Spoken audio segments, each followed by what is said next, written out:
اب اگر کوئی یوں کہتا ہے کہ کچھ نہ کچھ تکلیف ہے تو یا تو پھر اس کا علم کمزور ہے یا پھر وہ بیوقوف بنا رہے. تو یہ قرآن کا ایک علاج ہے. بہت سارے علاجات ہوئے اور جیسے میں ایک دو مثال آپ کو بتاتا ہوں. سب سے پہلے اچھا کینسر جو ہے نا، کینسر عرب کے علماء فرماتے ہیں کہ کینسر جو ہے وہ صرف جادو جنات اور نظر سے ہی ہوتا ہے. کینسر کوئی بیماری نہیں، بلکہ بڑی بڑی بیماریاں، جتنی بھی بڑی بڑی بیماریاں ہیں، کینسر ہے، ہارٹ ہے، اسی طرح سے ہمیں گھٹنوں کی تکلیف ہے، جوڑوں کا درد، اسی طرح سے بچے جو نہیں ہوتے اور عورتوں کو بہت خون جاتا ہے، یہ ساری تکلیفیں جنات اور نظر کی وجہ سے ہی ہوتی ہے. نبی کریم صلی اللہ علیہ وسلم نے فرمایا. اور ایک بات اور بھی دھیان رکھے بھائی کہ جادو کی اتنی حیثیت نہیں ہے، اس سے زیادہ خطرناک چیز جو ہے وہ نظر ہے. نبی کریم صلی اللہ علیہ وسلم نے فرمایا اکثر من یموت بعد قضاء اللہ بقدرتہ بالعین، اللہ کی قضا اور تقدیر کے بعد میری امت میں سب سے زیادہ موت نظر بد سے ہوگی. نبی کریم صلی اللہ علیہ وسلم نے فرمایا کہ نظر آدمی کو قبر تک اور اونٹ کو ہانڈی کے اندر پہنچا دیتی ہے. نبی کریم صلی اللہ علیہ وسلم نے فرمایا کوئی چیز تقدیر کے اوپر سبقت نہیں کرتی، اگر کوئی چیز تقدیر کے آگے جاتی تو وہ نظر ہوتی. نظر آدمی کو پہاڑ سے دھکا دے سکتی ہے، یہ بھی حدیث ہے کہ نظر آدمی کو پہاڑ سے دھکا دے سکتی ہے. اسی طرح سے یہ ہے کہ اللہ تبارک و تعالیٰ نے قرآن پاک کے اندر دیکھو سورہ یوسف میں یعقوب علیہ السلام کے بیٹے جب مصر جا رہے تھے ان کو یوں کہا یا بنیا لا تدخلوا من باب واحد وادخلوا من ابواب متفرقہ، اے میرے بیٹو تم الگ الگ دروازے سے مت داخل ہونا، بلکہ ایک دروازے سے مت داخل ہونا، مختلف الگ الگ دروازوں سے داخل ہونا. تو یعقوب علیہ السلام کے ذہن میں بھی یہ تھا کہ سب کے سب ایک دروازے سے داخل ہوئیں گے تو ان کو نظر لگ جائے گی. نبی کریم صلی اللہ علیہ وسلم نے نظر سے بچنے کا اس کی اللہ کے رسول صلی اللہ علیہ وسلم نے دعا مانگنے کا حکم دیا. استعیذ باللہ من العین فإن العین حق، نظر بد سے اللہ کی پناہ مانگو کیونکہ نظر بد حق ہے. نبی کریم صلی اللہ علیہ وسلم نے فرمایا العین حق یحضرها الشیاطین وحسد بنی آدم، یہ نظر حق ہے، شیاطین اس کو حاضر کرتے، بنی آدم کا حسد اس کو لاتا ہے. اب یہ ہے کہ نظر کیوں لگتی ہے؟ کوئی آدمی نے کسی کی تعریف کیا، اس تعریف کے اندر اس نے اللہ کا ذکر نہیں کیا، بس تو وہ نظر لگ جاتی ہے. تو عام طور پہ ہماری آج ہم کسی کی تعریف کر دیں کہ بھائی تو کتنا چہرہ کتنا اچھا دکھ رہا ہے، اب اس نے اللہ کا ذکر نہیں کیا، نظر لگ گئی. کہ بھائی فلاں آدمی کا علم کتنا مضبوط ہے، اب اس میں اللہ کی تعریف نہیں کی، ماشاء اللہ بارک اللہ نہیں کہا تو نظر لگے. کیونکہ ایک آدمی کی تعریف ہوتی ہے، شیطان اس کو پسند نہیں کرتا ہے کہ کسی آدمی کی تعریف ہو، فوراً وہ اس کے اوپر حملہ کرتا ہے. لیکن جب کوئی آدمی اس کے اندر کہتا ہے ماشاء اللہ بارک اللہ، اللہ تعالیٰ آپ کو اور برکت عطا فرماوے، اب اس کے بعد میں وہ نظر کا اثر کیا ہو جاتا ہے؟ ختم ہو جاتا ہے. اب یہ ہے اللہ کے رسول صلی اللہ علیہ وسلم نے فرمایا اپنی نعمتوں کو آدمی راز میں رکھے، اپنی نعمتوں کا زیادہ تذکرہ نہ کرے، نعمتوں کو راز میں رکھے اور اپنی بیوی کی تعریف نہ کرے، اپنے بچوں کی تعریف نہ کرے، اپنی کسی چیز کی زیادہ تعریف نہ کرے، کسی کو شوشہ بھی نہ کرے. اللہ کے رسول صلی اللہ علیہ وسلم نے فرمایا استعینوا علی انجاح الحوائج بالسر والکتمان فإن كل ذی نعمت محسود، کہ اپنے کاموں کو اس سے انجام تک پہنچانے میں راز میں رکھنے سے مدد حاصل کرو، کیونکہ ہر نعمت والوں کے ساتھ میں حسد کرنے والے لوگ ہوتے ہیں. لیکن بہرحال اب نظر لگ گئی اور یہ ہے کہ بھائی جادو ہو گیا، کوئی مسئلہ نہیں ہے، کوئی بڑی بات نہیں ہے. اور دیکھو ایک بات ہے، ایسا ہو نہیں سکتا کہ کوئی چیز جب عام ہو جاوے اور اس کا علاج عام نہ ہو، یعنی اس کا علاج مخصوص لوگوں کے پاس ہو اور ان کی جاگیر بن کے رہ جاوے، ایسا ہو نہیں سکتا. تو یہ قرآن ہے اور قرآن یہ سورج ہے، یہ سورج سب کے لیے نکلا ہوا ہے اور ہر آدمی اس سے فائدہ اٹھا سکتا ہے. یہ قرآن ہے، اس میں شفا ہے، بے شک ہے، اس میں کوئی شک کی بات نہیں ہے اور ہم نے تو علاج کر کے دیکھا ہے. ایک ہمارا بھائی تھا، سب سے پہلا علاج ہوا، میں مولانا بلال کو بھی بولا تھا کہ ایک لڑکا احمد آباد سے فون آیا کہ ہمارے حضرت مفتی صاحب نے کہا تھا کہ بھائی وہ جنید کو فون کرو، اس نے کچھ قرآن کے علاج کی ترتیب ہے وہ بتائے گا. وہاں سے فون آیا، میں بولا بھائی دیکھو میں کسی کے گھر پہ نہیں آؤں گا، میں تمہارے کو یہاں سے علاج بتاؤں تو اگر ہو سکتا ہے تو کر لو. تو علاج یہ ہے کہ آپ کو فجر سے لے کے رات تک قرآن سننا ہے، فجر سے ظہر تک سننا ہے، اس کے بیچ میں نیند آئے گی، آپ کو سونا نہیں ہے. اچھا پھر ظہر میں کھانا کھانا ہے، کھانے کے بعد تھوڑی دیر کیلولا کرنا ہے. کیوں کیلولا کرنا ہے؟ کیونکہ شیطان کیلولا کرتا نہیں ہے، کیونکہ تم جاگتے رہیں گے اور تم سوتے رہیں گے تو وہ جاگتا رہے گا، وہ کیلولا کرتا نہیں ہے. لیکن دوسرے ٹائم پہ تمہارے کو سلائے گا تو تم کو سونا نہیں ہے، قرآن سننا ہے. اب اس کا پہلا ایک دن گیا تو بول رہے مولانا پورا دن قرآن. اچھا اتنا سخت جادو تھا, کم سے کم نہیں تو بھی 15 سال کا جادو تھا وہ. تو کہا کہ مولانا پورا دن سنتے سنتے نا سر بہت دکھ رہا ہے. بولا چلو الحمدللہ, پکڑ میں معاملہ آیا. اب دوسرے دن اور سنا, بولا اور سنو بھائی, اور سنا. تو بولے کہ تھوڑی تھکان لگ رہی ہے, کمزوری لگ رہی ہے. بولا الحمدللہ اندر جو چیز ہے وہ کمزور ہو رہی ہے, ورنہ قرآن سے تھکان کا کیا مطلب ہے. اچھا تیسرے دن بھی کمزوری, چوتھے دن تو ایسی حالت ہو گئی کہ ایسا لگتا تھا کہ ابھی یہ مر جائے گا. اس کے والد نے مجھ کو کہا کہ بھائی یہ تو ایسا لگتا ہے کہ ابھی جائے گا دنیا سے. میں بولا دیکھو بھائی جانا تو اس کو ویسے بھی ہے, کینسر میں ہے, آپ سوچ لو کھائی دونوں طرف ہے, یا تو ادھر گر جائے گا یا ادھر گرے گا. اس سے اچھا یہ قرآن ہے, اس کو چلنے دو. اچھا میں بولا کہ بھائی وہ بیمار ہو گیا بہت زیادہ, آپ کو کیا ہوا؟ بولے مولانا میں بھی اس کے ساتھ میں سنتا تھا لیکن میرے کو کچھ نہیں ہوا. تو بولا پھر آپ کو کچھ نہیں ہوا, اس کو ہو رہا ہے تو سوچو نا کیوں ہو رہا ہے, چلنے دو. اب 5واں دن تھا اور اس کو الٹی ہوئی, الٹی میں پتھر نکلا, اس کے اوپر لکھا تھا اوم. پھر دوسرا ببول کے کانٹے, گوشت کا ٹکڑا, بال, گانٹھ لگے ہوئے سب بال تھے, وہ سب نکلا. میں بولا بھائی یہ تو سب نکل گیا, وہ فریش ہو گیا. بولا ابھی اور بھی آپ کو سننا ہے. پھر اس کا میرے خیال سے کچھ 6واں دن تھا, اور جو قرآن سنا, ہری ہری الٹی, ہرے ہرے جلاب. اور اس کا 9واں دن تھا, اور صبح سے رات تک نے قرآن سنا, وہ آیتوں کو سنا اور اس کو کچھ نہیں ہوا. بولے بھائی دیکھو الحمدللہ آپ کے بہت جادو وغیرہ تھا وہ سب ٹوٹ گیا, اللہ تعالیٰ نے آپ کو شفا دے دیا, اب کوئی مسئلہ نہیں ہے. اب آپ کا کینسر چیک کرا لو. اب کینسر چیک کرائے تو کینسر بھی نہیں ہے, الحمدللہ سب ختم ہو گیا. اسی طرح سے ہمارے یہاں پہ ایک عورت ہے, اس کے سینے کے اندر گانٹھ ہو گئی تھی کینسر کی. تو ہمارا وہ ایک بامبے میں ڈاکٹر ہے, ڈاکٹر سلطان پردھان, ایشیا کا سب سے بڑا ڈاکٹر ہے کینسر کا. تو اس نے بھی بول دیا تھا کہ بھئی یہ کینسر ہو گیا ہے. اب اس کے بعد جب قرآن پڑھے تو خبیث حاضر ہو گیا, معاف کر دو, چھوڑ دو, کبھی نہیں آئیں گے, یہ وہ. قرآن سنتے سنتے کمزور ہو کے وہ نکل گیا. اور پھر اس کے بعد میں بولا کہ بھائی ابھی قرآن اور سنتے رہو. تو اس کو ایسا لگتا تھا کہ وہ گانٹھ کے اندر کسی نے کیمیکل ڈال دیا ہے, اتنی جلن ہوتی تھی اور الٹی جلاب چالو ہو گئے. 2 دن تک ایسا چلا. 2 دن کے بعد میں کہا کہ اب وہ گانٹھ چھوٹی ہو گئی اور ایسا کچھ لگتا نہیں ہے, اب قرآن سننے سے کچھ ہوتا نہیں. بولے بھائی واپس چیک کر لو. 2 دن پہلے کا رپورٹ اور 2 دن کے بعد کا رپورٹ, اس کے اندر بتایا کہ کینسر ہے ہی نہیں, چربی کی گانٹھ ہے, ختم ہو گیا الحمدللہ. ہمارے سورت میں ایک صاحب تھے, تو ان کی بیوی کو خون بہت جاری رہتا تھا, اور خون کے بارے میں حدیث ہے الاستحاضۃ من الشیطان. تو ڈاکٹروں نے جب ٹیسٹ وغیرہ کیے تو کہا کہ بچے دانی کے اندر کچھ گانٹھیں ہیں, 5-6 گانٹھ ہے, تو اس کا آپریشن کرنا ہی پڑے گا, نہیں تو اس کا کوئی علاج نہیں ہے. تو انہوں نے یہ سوچا کہ چلو بمبئی میں اپنا آپریشن کریں گے. چلو بمبئی آئے تو کسی نے قرآن کے علاج کی ترتیب بتایا, میں نے بھی فون پہ تھوڑا سے ساتھ دیا کہ بھائی چلو, میں ان کو ترغیب دیا, انہوں نے قرآن سننا چالو کیا. تو صبح سے سنتے سنتے رات ہو گئی. اب اس رات میں انہوں نے رات الٹی ہوئی, دوسرے دن صبح میں ایک الٹی ہوئی, اور پھر اس طرح سے بہت خون نکلا اور خون بند ہو گیا.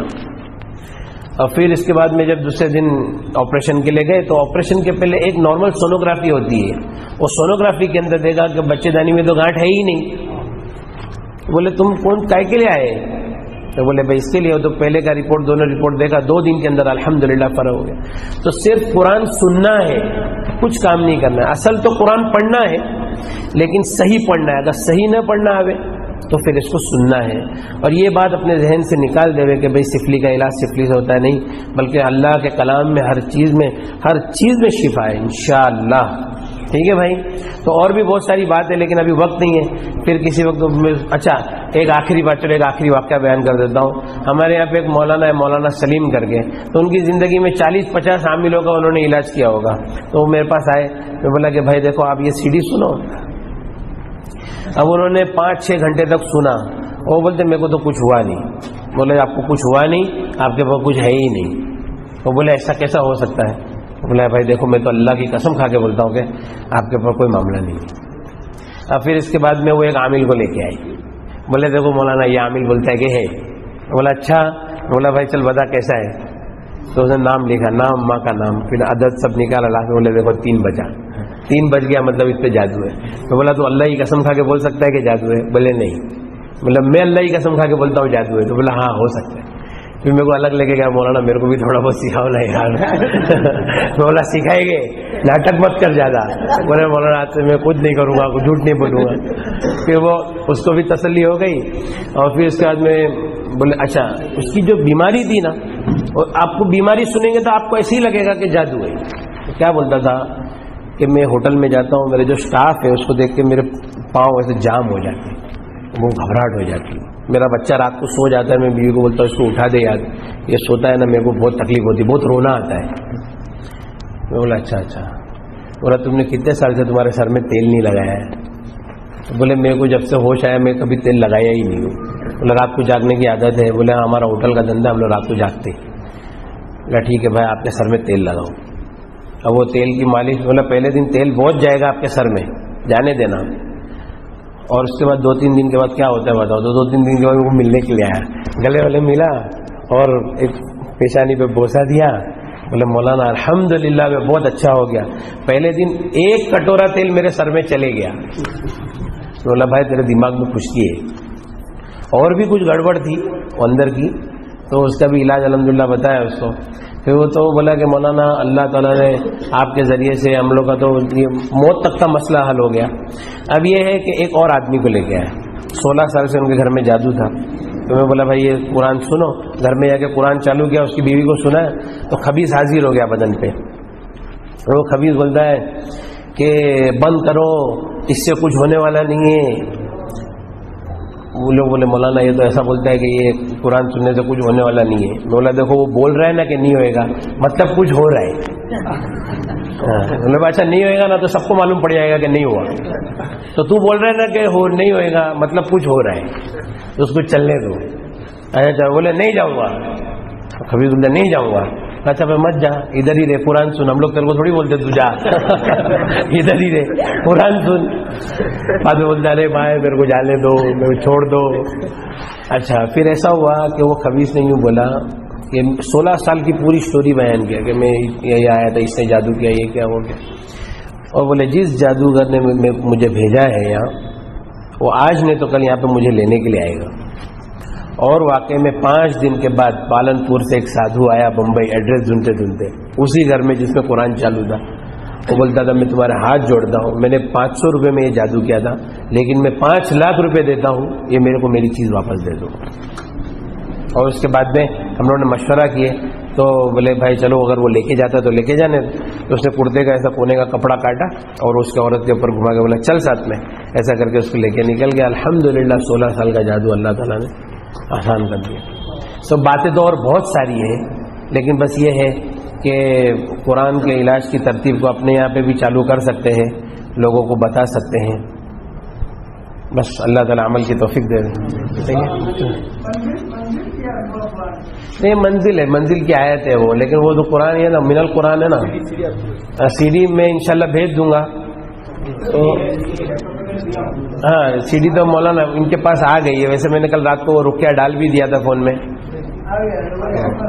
اس سی ڈی میں ہی سنتے رہیں وہ سنتے رہنا ہے بار بار. اچھا ایک بات دیکھو ایک بات ہے بھائی سمجھنے کے لیے وہ کیا ہے معلوم ہے اندر والے کی جتنی طاقت ہے نا اس سے زیادہ اس کو قرآن سنانا ہے. اس سے زیادہ مطلب اب جیسا کوئی آدمی بولے کہ مولانا اپن بولے جادو ہے ٹھیک ہے جادو سمجھ میں آ گیا جادو ہے. بولے میں تو منزل پڑھتا ہوں. بھائی تم ایک بار پڑھتے ہو نا تو اس کو برداشت کرنے کی طاقت ہے. ابھی جیسا میں موٹا آدمی ہوں میں بولتا ہوں میں ڈاکٹر کے بعد ڈاکٹر صاحب میں تو روز چلتا ہوں اور میرا وزن کم ہوتا بھی نہیں ہے. بولے تم کتنا چلتے؟ بولے آدھا گھنٹہ. بولے تمہارا آدھا گھنٹہ تمہاری عادت ہو گئی. تم جہاں پہ تھکیں گے مریں گے اور چلیں گے نا تو تمہارا وزن کم ہوگا. تو اسی طرح سے اندر والے کی عادت ہے اس کو برداشت کرنے کی تو اس سے زیادہ اس کو دینا ہے لوڈ قرآن کا.